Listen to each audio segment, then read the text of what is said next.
Shalom saudara-saudara yang dikasihi Tuhan Yesus Kristus. Selamat pagi, selamat berjumpa dalam renungan pada pagi hari ini. Selamat beraktivitas dan selamat melayani Tuhan. Kita bersyukur karena kemurahan Tuhan. Hari ini kita boleh bangun dengan kekuatan baru. Semua karena anugerah Tuhan. Saat ini sebelum kita mendengarkan renungan firman Tuhan, marilah sama-sama kita berdoa. Bapa kami yang di sorga, Bapa dalam nama Tuhan Yesus Kristus, Tuhan dan Allah kami yang baik, kami bersyukur untuk berkat kemurahan-Mu, di sepanjang malam Tuhan sudah lindungi kami, dan pagi ini kami boleh ada sebagaimana kami adanya. Semua karena berkat kemurahan Tuhan. Saat ini kami mau mendengarkan sabda firman-Mu. Jamah hati kami Tuhan, berikan pengertian yang baru, untuk kami memahami firman-Mu dan taat melakukan kehendak-Mu. Dalam nama Tuhan Yesus, kami berdoa. Haleluya. Amin. Sahabat suara kasih, ayat pembacaan Alkitab kita hari ini terambil dari Efesus 2 ayat yang ke-1 sampai 10. Efesus 2 ayat 1 sampai 10. Kamu dahulu sudah mati karena pelanggaran-pelanggaran dan dosa-dosamu. Kamu hidup di dalamnya karena kamu mengikuti jalan dunia ini.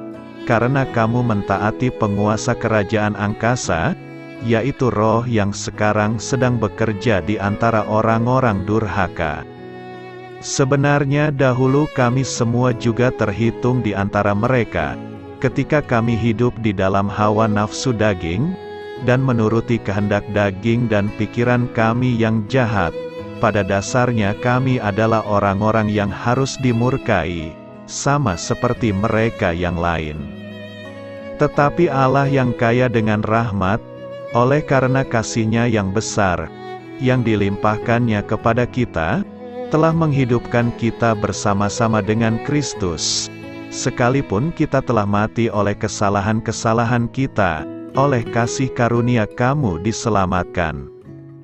Dan di dalam Kristus Yesus, Ia telah membangkitkan kita juga, dan memberikan tempat bersama-sama dengan Dia di sorga, supaya pada masa yang akan datang, Ia menunjukkan kepada kita kekayaan kasih karunia-Nya yang melimpah-limpah, sesuai dengan kebaikan-Nya terhadap kita dalam Kristus Yesus.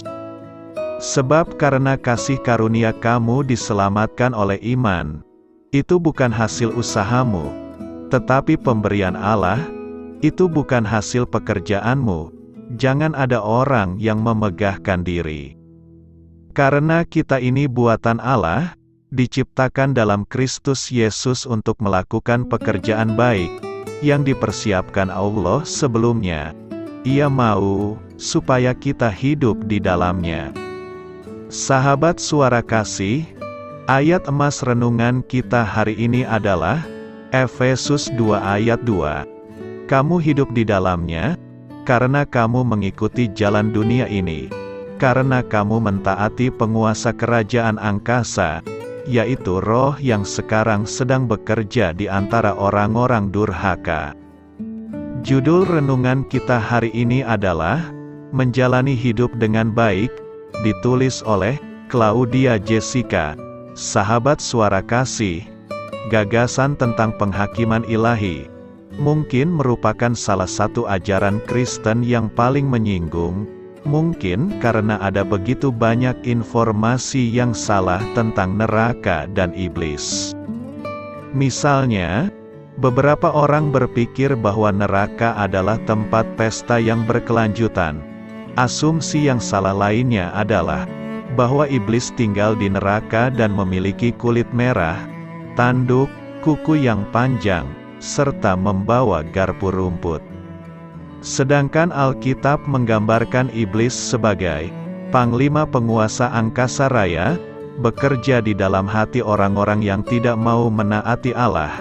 Efesus 2 ayat 2. Iblis tidak di neraka saat ini, namun ia akan pergi ke sana suatu hari nanti. Karena ajaran tentang neraka ini, beberapa ateis telah mengkritik iman kita dan mengatakan bahwa hal itu adalah akar dari banyak masalah di dunia. Mereka mengklaim bahwa karena percaya akan hal tersebut, orang-orang melakukan hal-hal yang mengerikan atas nama agama. Sebenarnya, sejarah secara langsung bertentangan dengan pernyataan itu. Sejarah menunjukkan kepada kita bahwa kurangnya kepercayaan kepada Tuhan dan kehidupan setelah kematian adalah akar dari banyaknya kekejaman. Jika Joseph Stalin, si ateis yang memerintah negaranya dengan teror, percaya bahwa ia akan bertanggung jawab kepada Tuhan dan menghadapnya suatu hari nanti, apakah dia akan sama kejamnya seperti apa yang telah ia lakukan? Apakah Mao Zedong dan pembunuh massal ateis lainnya akan melakukan hal-hal yang mereka lakukan jika mereka yakin akan menghadapi penghakiman terakhir? Jika Hitler percaya pada penghakiman di masa depan, apakah ia akan membunuh 6 juta orang Yahudi? Timothy Keller menunjukkan kurangnya kepercayaan pada Tuhan adalah faktor yang membuat kejahatan semakin banyak. Jadi kita bisa melihat kepercayaan di neraka sebagai batasan kekejaman. Sahabat Suara Kasih, marilah kita renungkan, keyakinan pada kehidupan setelah kematian mempengaruhi kita dalam kehidupan ini dan juga kehidupan selanjutnya. Hal itu memotivasi kita untuk menjalani kehidupan yang saleh. Amin. Tuhan Yesus memberkati. Sahabat Suara Kasih, demikianlah renungan firman Tuhan pada pagi hari ini. Semoga menjadi berkat bagi hidup kita, dan sebelum kita memulai segala aktivitas kita di pagi hari ini, marilah kita berdoa. Bapa kami yang di sorga, Bapa, di dalam nama Tuhan Yesus Kristus, terima kasih Bapa, karena Engkau sudah menjadi Allah bagi kami. Kami juga bersyukur Bapa, untuk pertolongan-Mu, penyertaan-Mu, dan atas berkat-Mu di dalam kehidupan kami. Kami berbahagia dan bersyukur Bapa, untuk kebaikan-Mu di pagi hari ini. Tak berkesudahan kasih setia-Mu, tak habis-habisnya rahmat-Mu, selalu baru setiap pagi. Besar kesetiaan-Mu di dalam hidup kami. Terima kasih untuk firman-Mu. Pada pagi hari ini ya Bapa, kami mau belajar dan terus belajar tentang firman-Mu. Firman-Mu yang menguatkan dan meneguhkan iman percaya kami. Firman-Mu yang mengubahkan kehidupan kami.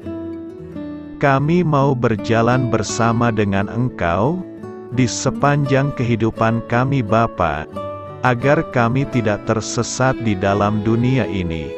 Terima kasih Bapa, buat kesempatan dan nafas kehidupan yang masih Engkau berikan. Kami mau memakai kehidupan kami untuk hormat dan kemuliaan nama-Mu. Segala pergumulan dan masalah hidup kami serahkan di dalam tangan-Mu. Engkau yang akan menyelesaikannya bagi hidup kami. Kami hanya berharap kepada-Mu, Bapa. Hamba berdoa untuk saudara-saudara kami yang sudah mendengarkan renungan firman-Mu pada pagi hari ini, yang saat ini sedang mengalami sakit penyakit, pergumulan, masalah, kebutuhan ekonomi. Kiranya Engkau yang jamah, sembuhkan dan pulihkan. Berkati juga perekonomian mereka, serta berikan jalan keluar di setiap pergumulan masalah yang mereka sedang hadapi. Dan ajarlah kami Bapa, untuk selalu berharap dan percaya sepenuhnya kepada Tuhan Yesus. Kiranya Engkau yang terus memberkati kehidupan kami, keluarga kami, dan sanak saudara kami, daerah tempat tinggal kami, bangsa dan negara kami, pemerintah-pemerintah kami. Biarlah semuanya dalam perlindungan-Mu Bapa, dan jadilah sesuai dengan kehendak-Mu yang terbaik di dalam kehidupan kami. Dan pada pagi hari ini ya Bapa, kami mau berterima kasih buat perlindungan-Mu di sepanjang malam yang telah kami lewati. Pagi hari ini, kami akan memulai aktivitas kami sebagaimana mestinya. Kami yakin dan percaya, perlindungan-Mu tetap ada di dalam hidup kami, dan juga di sepanjang hari yang akan kami lewati ini. Terima kasih Bapa. Inilah yang menjadi doa dan permohonan kami. Dalam nama Tuhan Yesus Kristus, kami berdoa. Amin.